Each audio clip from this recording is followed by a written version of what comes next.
جو حافظ لوگ تراوی کی اجرت لیتے ہیں نا، یہ حرام ہے، خوب سمجھ لو. تراوی کی اجرت لینا حافظ کے لیے حرام ہے. مفتی ظفر علی صاحب ہمارے لیے قابل احترام ہے، مگر ان کا تراوی کے بارے میں جو اجرت کا فتویٰ ہے 100% سے بھی زیادہ غلط ہے. جیسے وہ اسٹرابری کو ناجائز کہتے ہیں نا، یہ فتویٰ بالکل کالعدم ہے. اسٹرابری کے ناجائز کیا مکروہ تنزیہی بھی نہیں ہے، کچھ بھی نہیں ہے. تو جیسے حضرت مفتی ظفر علی صاحب جو انتہائی قابل احترام ہیں، وہ اسٹرابری کو مکروہ یا ناجائز کہنے والا فتویٰ ان کا اس کی کوئی حیثیت اسلام میں نہیں ہے. ان کی ایک رائے بھی نہیں کہہ سکتے، بس ویسے ہی ایک ان کے جذبات ہیں. ٹھیک ہے نا، اسٹرابری کو دیکھ کر ان کے دل میں ایک جذبہ پیدا ہوا کہ یہ عجیب سی شکل والی یہ کیسے جائز ہو سکتی ہے. تو ایسے ہی وہ جو کہتے ہیں کہ تراوی پڑھانے کی اجرت لینا جائز ہے، یہ بھی ان کے کیا ہیں؟ جذبات ہیں. اس کو کوئی بھی نہیں مانتا.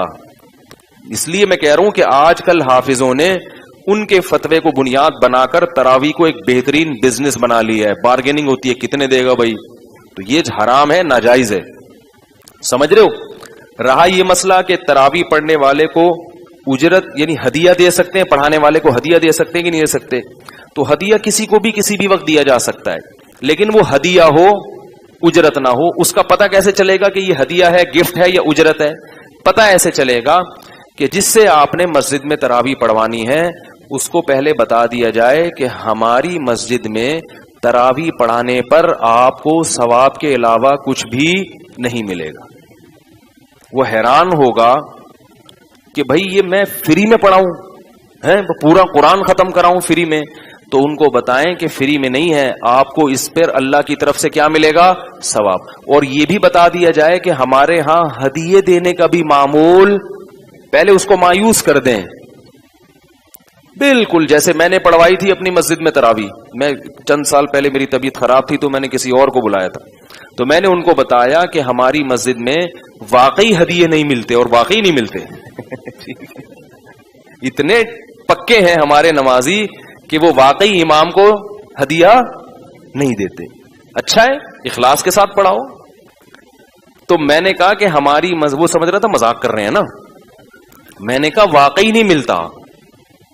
جیسے وہ ایک آدمی نے کتا گھر میں آیا نا، بھونک رہا تھا، تو مہمان ڈر گیا کہ یار یہ کتا مجھے کاٹ نہ لے. نہیں، سوری، وہ ایک آدمی نے کسی شخص کو دعوت دی اور کہا کہ کبھی ہمارے ہاں بھی آؤ اور دال روٹی کھا لیا کرو.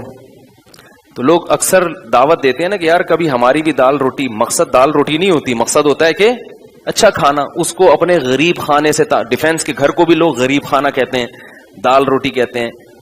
تواضعاً یہ چلا گیا کہ بھئی دال روٹی کہہ رہے لیکن ملے گا تو قورمہ نا. گیا تو دال روٹی ہی سامنے رکھی ہوئی تھی، بڑا پریشان ہوا. اتنے میں ایک اور مہمان آیا تو میزبان کا کتا اسے دیکھ کے بھونکنے لگا.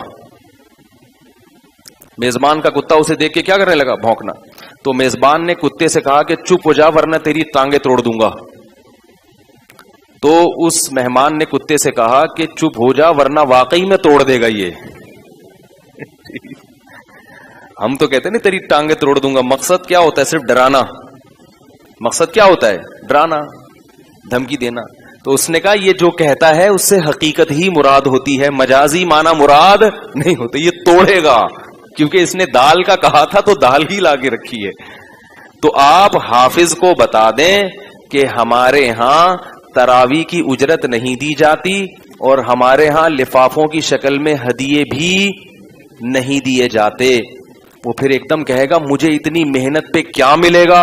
تو کیا کہنا ہے کیا ملے گا؟ ثواب ملے گا.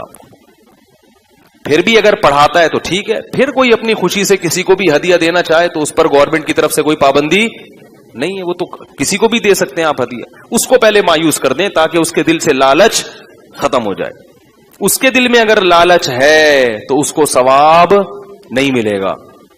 تو جب امام ہی کی نیت خراب ہو تو آگے مقتدیوں کی نماز پہ کیا اس میں برکت ہوگی؟ ظاہر ہے امام تو انجن ہوتا ہے نا، انجن ہی خراب ہو تو ڈبے تھوڑی چلیں گے.